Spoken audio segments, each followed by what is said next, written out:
तो ये वीडियो आपके लिए काफ़ी इंपॉर्टेंट होने वाला है, क्योंकि इस वीडियो में बताने वाला हूँ कि आप अपने मॉक टेस्ट में मार्क्स कैसे इंप्रूव कर सकते हैं। बहुत सारे लोगों का क्वेश्चन आया कि मेरा मॉक टेस्ट में मार्क्स स्टक हो गया है, 240 250 नंबर ही आ रहे हैं, या फिर प्री वाले बोल रहे हैं कि 80 100 के बीच आ रहे हैं। तो कैसे हम अपने मॉक टेस्ट के मार्क्स को इंप्रूव करें, प्लस साथ में मॉक टेस्ट का एनालिसिस कैसे करें और कहाँ से मॉक टेस्ट लगाएं, ये सब चीज़ों का डिस्कशन मैं इस वीडियो में करने वाला हूँ। ठीक है, तो मैं आपको 3 चीजें बताने वाला हूँ, 3 पॉइंट्स बताने वाला हूँ जिससे कि आपका मार्क्स इंप्रूव होगा। प्लस साथ में लास्ट में एक बोनस टिप बताने वाला हूँ जो कि काफी इंपॉर्टेंट है, जो कि मैंने इंप्लीमेंट किया तो काफी फायदा हुआ था। अगर आप इन सब चीजों को फॉलो करते हो तो डेफिनेटली आपको मॉक टेस्ट में मार्क्स इंप्रूव करेगा।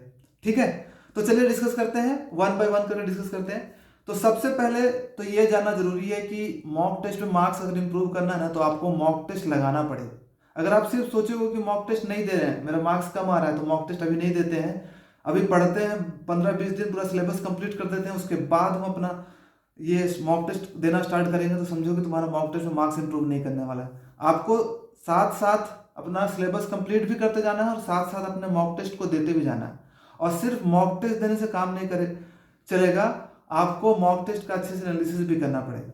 जितना अच्छे से मॉक टेस्ट का एनालिसिस करोगे उतना ज़्यादा आपका मार्क्स इंप्रूव होगा। ठीक है, मुझे याद है कि मैं मॉक टेस्ट लगाता था, 1 घंटे का प्री का मॉक टेस्ट होता था, लेकिन 2-2.5 घंटे में उसका एनालिसिस करता था। एक एक क्वेश्चन को फिर से एनालिसिस करता था कि हाँ ये कैसे बनेगा, इसमें मेरा कितना टाइम लगा है, इसमें मेरा क्यों नहीं बना, इसमें ज़्यादा टाइम क्यों लगा है, मतलब एक एक क्वेश्चन को फिर से देखता था। ठीक है, वैसे होता है एनालिसिस, ये नहीं कि बस अपना मॉक टेस्ट लगाएं और उसके बाद आराम से बस एक बार देख लिया, अच्छा 4 गलती इसमें 5 गलती इसमें, ओके ओके ठीक है। वैसा एनालिसिस नहीं होता है, जितना डीप एनालिसिस करोगे उतना ज़्यादा आपको फायदा होगा। ठीक है, उसी से आपका स्ट्रेंथ, आपका वीकनेस पता चलेगा और उस पर आप काम कर पाओगे।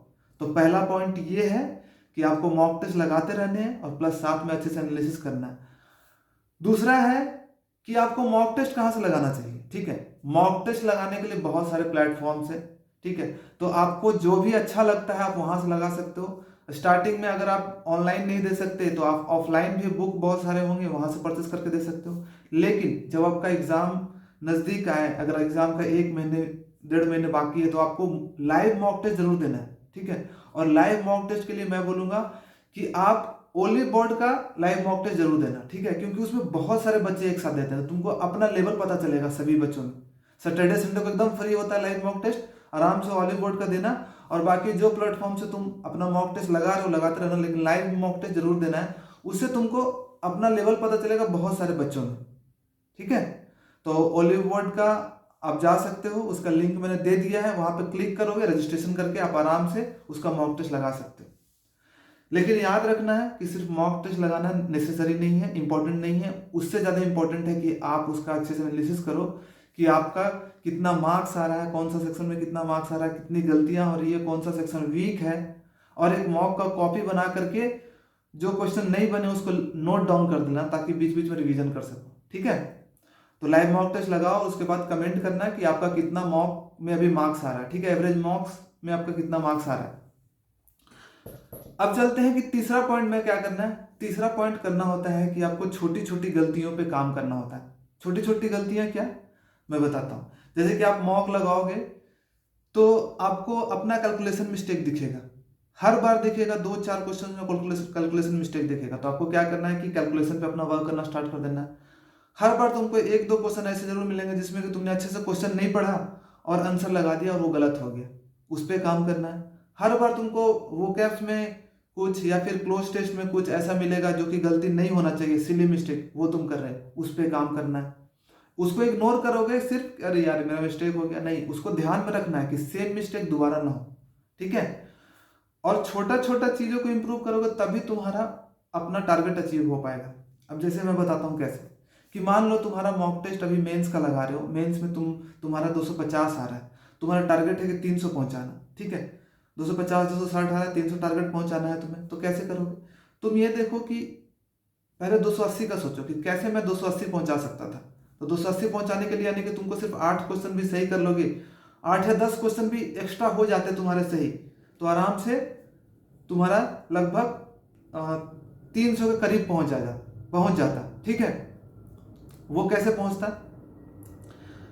एक तो तुम अगर 10 क्वेश्चन तुम्हारे ऐसा कुछ ना कुछ जरूर होगा कि मैथ्स में तुमने 2 क्वेश्चन गलत कर दिए, मैथ्स में अगर वो 2 क्वेश्चन गलत नहीं करते और सही हो जाता तो तुम्हारा समझो 4 नंबर बढ़ता है। एक तो नेगेटिव तुम्हारा 1 मार्क्स है प्लस 3 नंबर सही कहते तो 8 नंबर उसमें बैठ जाता।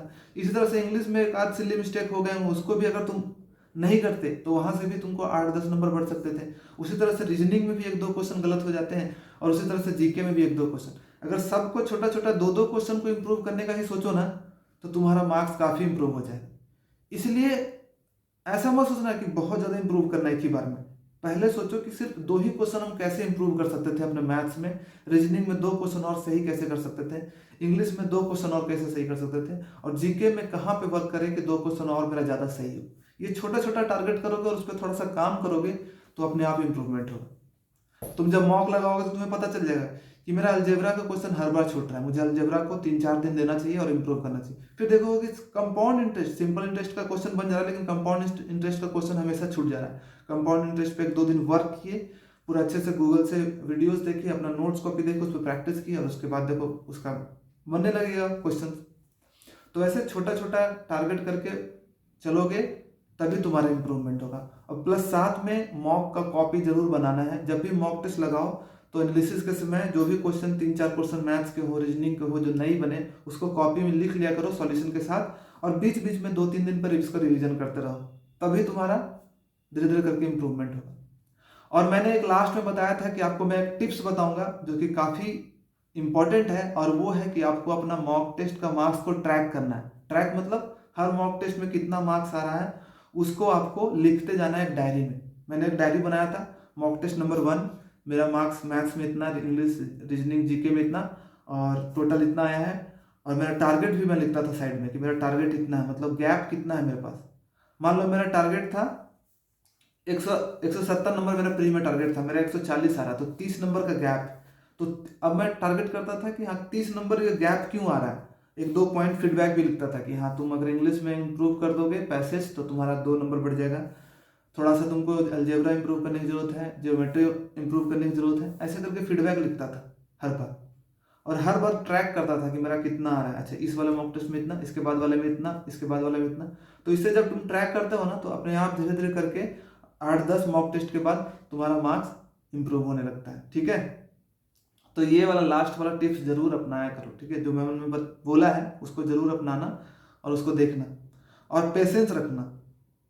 मॉक टेस्ट में मार्क्स इंप्रूव होना इतना जल्दी नहीं होता, पेशेंस रखना पड़ता है, धैर्य रखना पड़ता है, धीरे धीरे करके इंप्रूव होता है। जितना मॉक टेस्ट लगाते जाओगे और सीखते जाओगे उतना ज़्यादा इंप्रूवमेंट होगा। तो यही मैं बताना चाह रहा था कि आपको मॉक टेस्ट, अगर मॉक टेस्ट में मार्क्स इंप्रूव करना है तो ये सब चीज़ें करो, और डेफिनेटली देखना कि 1 महीने के बाद, 2 महीने के बाद अगर प्री में हो, अगर 15 दिन के बाद, 20 दिन के बाद, मतलब 15-20 मॉक टेस्ट के बाद तुम्हारा मार्क्स काफ़ी इंप्रूव हो जाएगा। ठीक है, तो thank you so much for watching this video. जल्दी मिलते हैं एक नए वीडियो के साथ और नए मोटिवेशन के साथ। Bye bye.